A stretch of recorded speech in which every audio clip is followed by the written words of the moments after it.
என்னோட பேர் ராஜா, தங்கராஜா ராஜா.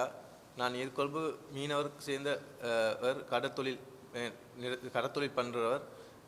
எங்களுக்கு இப்படி E8 வீசா ஒன்று கிடைச்சிருக்கு. அந்த E8 வீசாவில் எங்களுக்கு கொரியா போகிறதுக்கு சந்தர்ப்பம் கிடைச்சிருக்கு. நாங்கள் மிஸ்டம் ஏழை குடும்பத்தில் சேர்ந்தவங்க.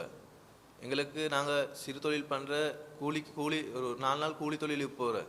எங்களுக்கு இப்போ நாங்கள் ஒரு 5 மாதமாக நாங்கள் சரியாக கஷ்டப்பட்டு இருக்கோம். இந்த வீசா வந்து எங்களை ஏன் விடுறதில்லைன்னு சொல்லி, இது எங்களோட கடத்தொல் சமத்திக்கு வந்து ஃபாதர் மூலியமாக தாங்க நாங்கள் இது வந்தது.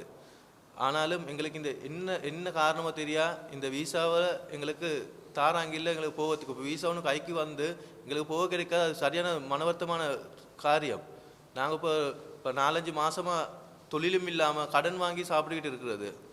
ஆனால் எங்களுக்கு இந்த 8 மாதம் எங்களுக்கு போதும் இந்த தொழில் பண்ணிட்டு வரத்துக்கு. ஏன்னு சொன்னால் 8 மாதம் நாங்கள் இங்கே ஈர்கொழும்பு இருந்தாலும் மீன் இல்லாத சீசனுக்கு வேறு ஒரு மன்னார், உச்சிவேல், பொத்துவேல் அங்கால பக்கம் போய் இந்த தொழில் பண்ணுறது. அது போயிட்டு 3 மாதம் கூடுதலாக சம்பாதிக்கிறது இல்லை, சரியாக கஷ்டப்பட்டுக்கிட்டு தான் இருக்கு. ஆனாலும் இந்த ஒரு சந்தர்ப்பம் கிடைச்சி இந்த இந்த பீரோவில் இருக்கிறவங்க, இந்த காரியாலயம் இருக்கிறவங்க எங்களுக்கு தராது என்ன காரணம் எங்களுக்கு நான் தெரியும். ஆனால் நாங்கள் அப்பாவிங்க. எங்கள்கிட்ட முகங்கள் கொஞ்சம் அவங்க கண்ணத்தொன்று பார்க்க சொல்கிறது. ஜனாதிபதி அவர்கிட்ட நாங்கள் கேட்குறது வேண்டிக்கிட்டுறது, இந்த எங்கள் வீசாவுக்கு எப்படின்னாலும் இந்த வீசாவில் எங்களை எப்படினாலும் அனுப்புங்க சொல்லி. இப்போது சிறு நாளுகள் தான் இருக்குது, 24ஆம் தேதிக்குள்ளே இந்த வீசா முடியும். ஆனாலும் எங்களுக்கு நாங்கள் ஜனாதிபதிக்கிட்ட நாங்கள் வேண்டுதலாக கையை கும்பிட்டு கேட்டுக்கிறது எப்படின்னாலும் இந்த வீசாவை எங்களுக்கு இந்த வீசாவில் எங்களுக்கு கொரியன் நாட்டுக்கு அனுப்ப சொல்லி.